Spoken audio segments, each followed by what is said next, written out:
Good evening. This is going to be a quick Nicole, fairly quick Nicole update. You don't have to stick around, but I'd like you to. But yep. Anyways, we got Hurricane Nicole now. Nicole's now a hurricane, Category 1. This is as the 7 p.m. advisory. It's moved west at 13, location 26.6 north. 78.5 west, bit of a pressure. Pressure has come down since I gave you the video last night. 980 millibars. Maximum sustained winds are now 75 miles an hour. Remember, 74 miles an hour or greater makes a hurricane.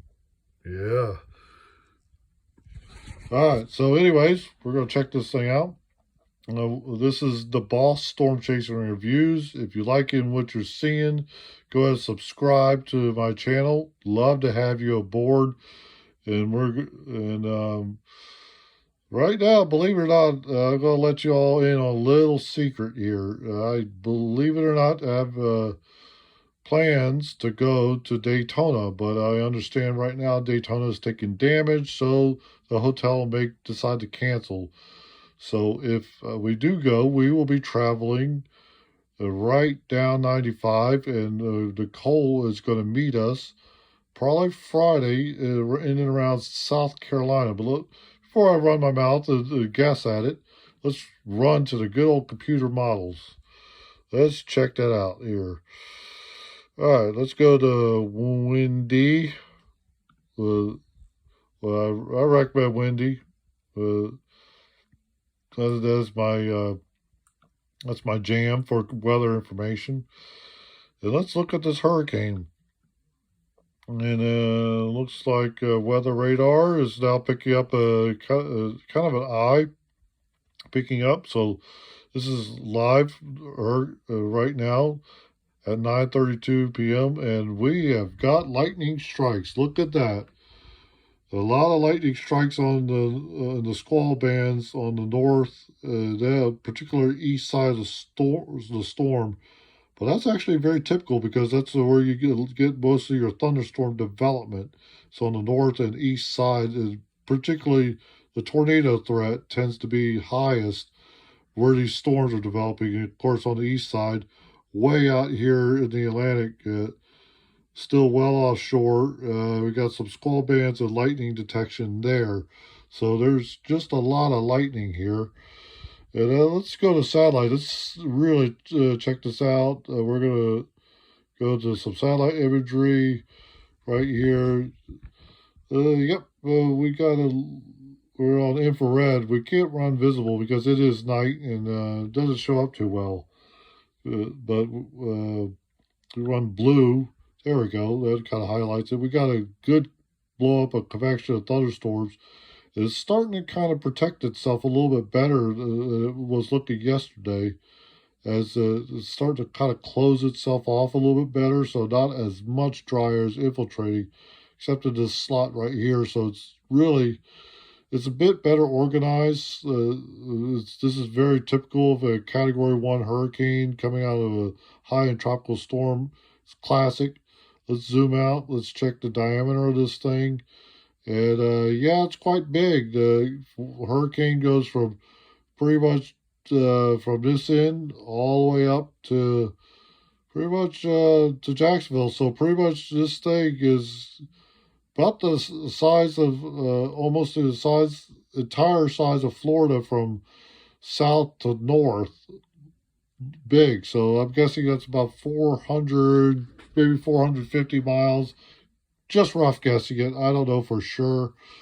But it's a big storm. Maybe it might even be pushing 500. It might be going into Savannah. Let's check, see what the computer models are saying real quick. The computer models, that's where the rubber meets the road on this thing. Let's go to, hold on. I'll help if I pull up the right information. There we go. Let's see where Nicole is headed.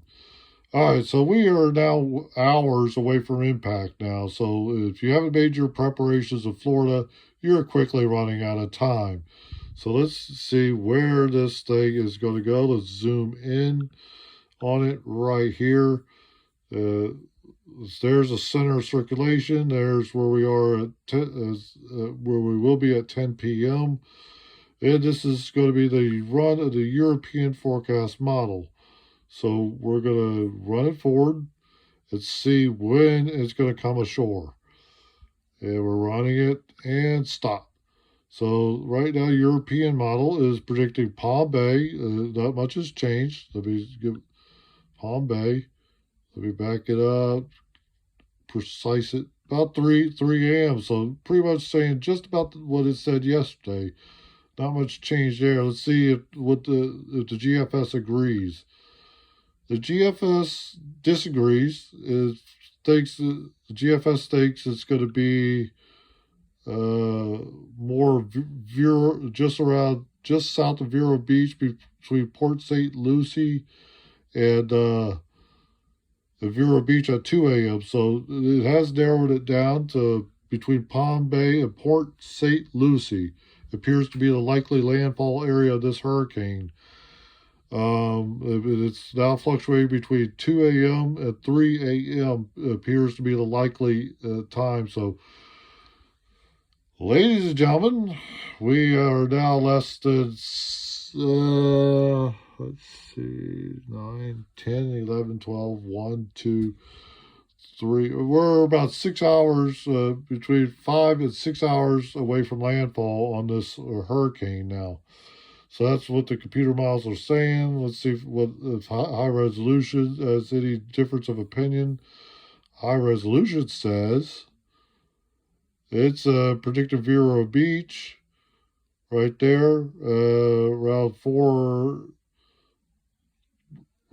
between, looks like to be slowly to 12 a.m., 1 a.m., 2 a.m.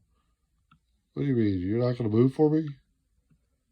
Ah, there you go.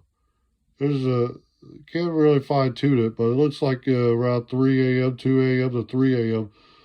around the same area. So we're pretty much narrowing it down between Port St. Lucie and Palm Bay. And then we'll run NAM. NAM has been overplaying this storm strength-wise. It's been calling for a Cat 3. But with sea surface temperatures, I looked at it earlier, sea surface temperatures are 80 degrees. It takes 80 to maintain a hurricane. Anything less than 80 will weaken a hurricane. And then, so anyways, the NAM model is taking it right at, believe it or not, Cocoa Beach looks like could be under the gun right there, according to the NAM. And it's taking it further up the coast. Probably narrowing it down between 5 and 6 a.m. Looks like Cape Canaveral right there, Space Center. That should be where that's at. Let me zoom in. So it's actually predicting a further north impact. That'll be bad for Daytona. Further north it goes. Yep. There's the Cape Canaveral right there. So that's not good. So that'll be putting us potentially some the space operations. That's space station. That's almost 300 miles above us, if not around 300 miles or so, approximately. I forget exactly, but I do know it ain't too much more than 300 miles above us. So that's what the NAM is saying. All right, so let's go to Icon. Oh, where is Icon taking it? Icon's taking it. Okay. Further south. Let me get that. There we go. Down here, let's see. It's Thursday at 5 a.m., so let's back it up. So Icon is taking it down to Fort Pierce around 1 a.m. So there's a disagreement between the NAM and the major models, but I'm going with the European forecast model. Excuse me, got hiccups. So I'm going with the European forecast model here.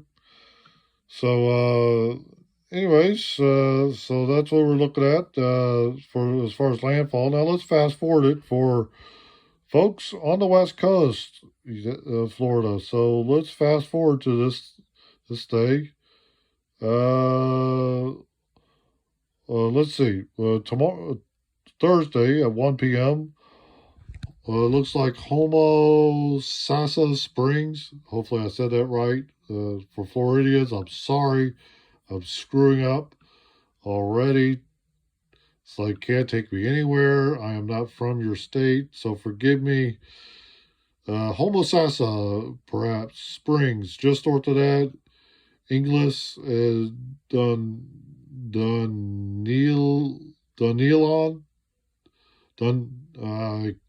I'm terrible.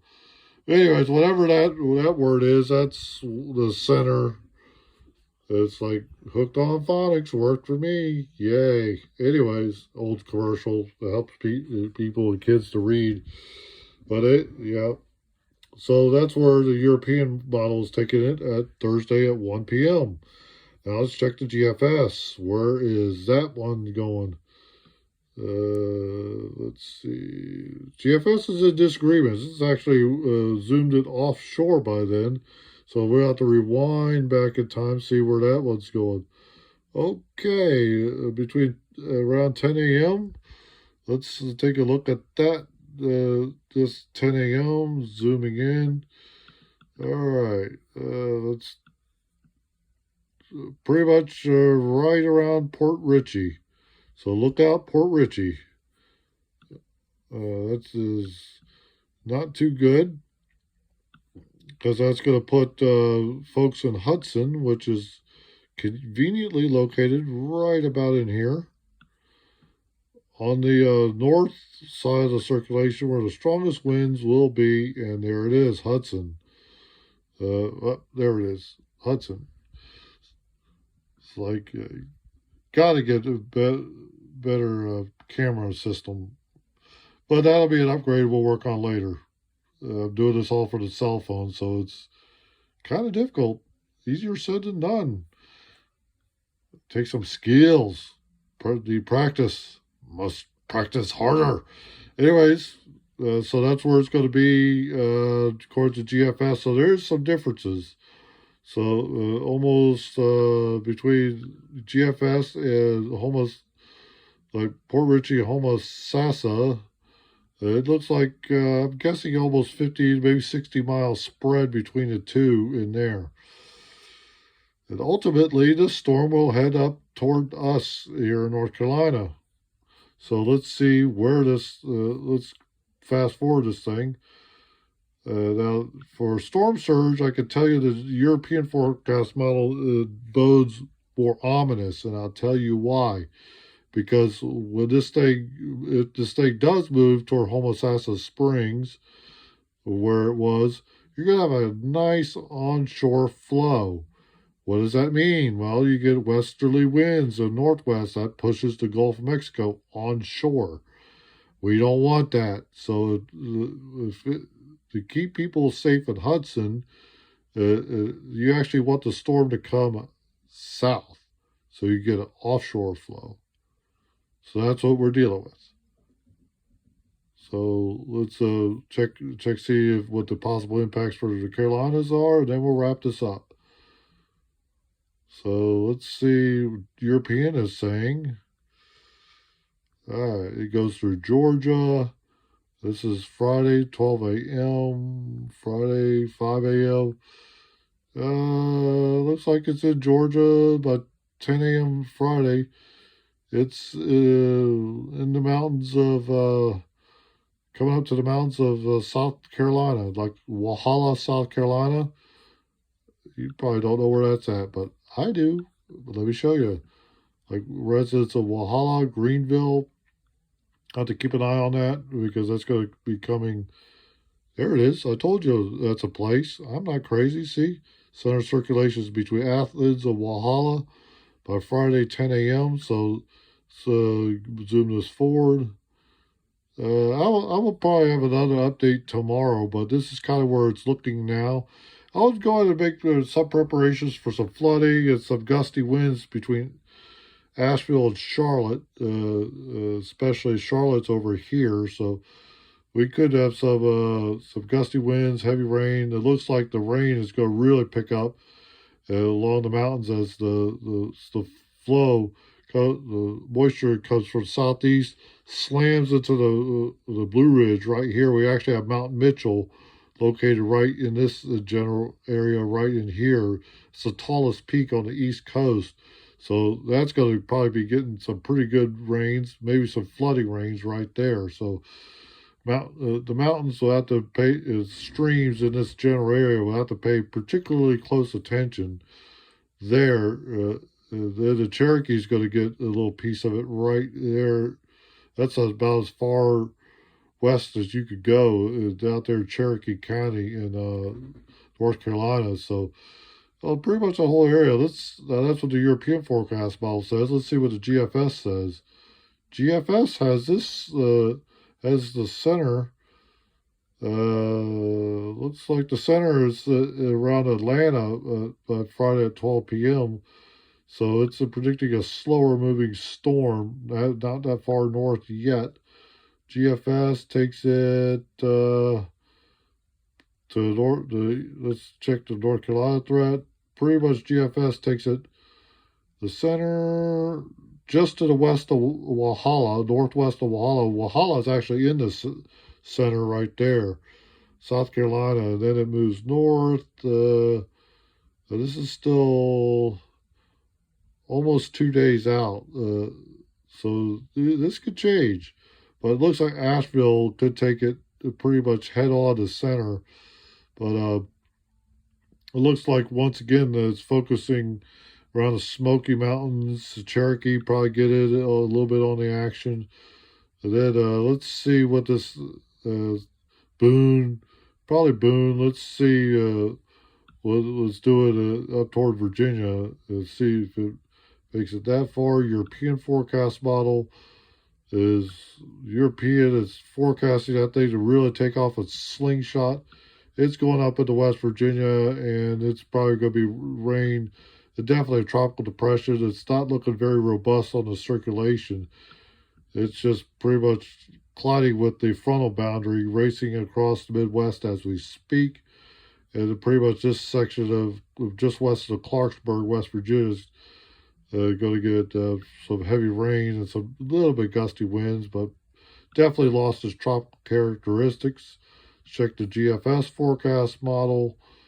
GFS forecast model is predicting something more robust right there.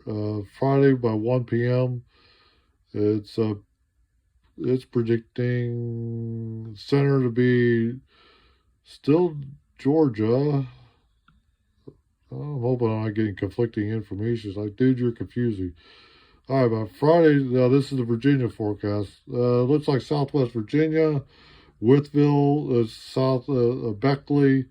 That area is where the center will possibly be at, with heavy showers and storms probably forming right along this area here from Charleston, West Virginia. So definitely some flooding threat in the mountains, but not too much for central North Carolina as of now, probably, or even Virginia. So not looking too bad. Let's zoom this off. Yep, pretty much it races off to the north, Altoona, Pennsylvania, up toward the northeast. And then that's GFS. What's the European as it's slingshotting? It has the storm all the way up in New York, but by then the European forecast falls. So now there's large disagreements between about a couple hundred miles by Saturday. So right now we could kind of take that longer range forecast with a grain of salt. So, anyways, do I have any more information? Let's see real quick. Let's go check with the Tampa Weather Service real quick, get an update with them. And this is the official mapping. So hurricane warnings pretty much now includes Daytona Beach all the way down to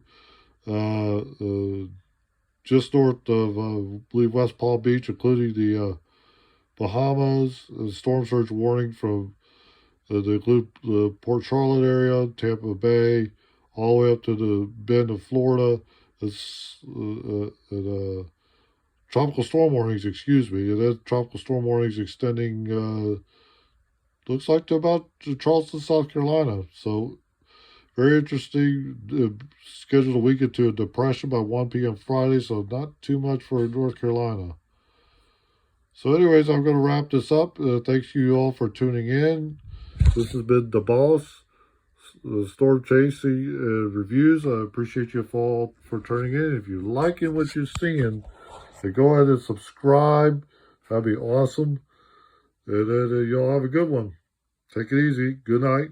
And then tune in to you with you tomorrow evening, and we'll see what the deal is. But I don't have live cameras from Florida yet, but in the future I intend to get you live weather footage from and cameras on the ground, but don't have anything set up yet.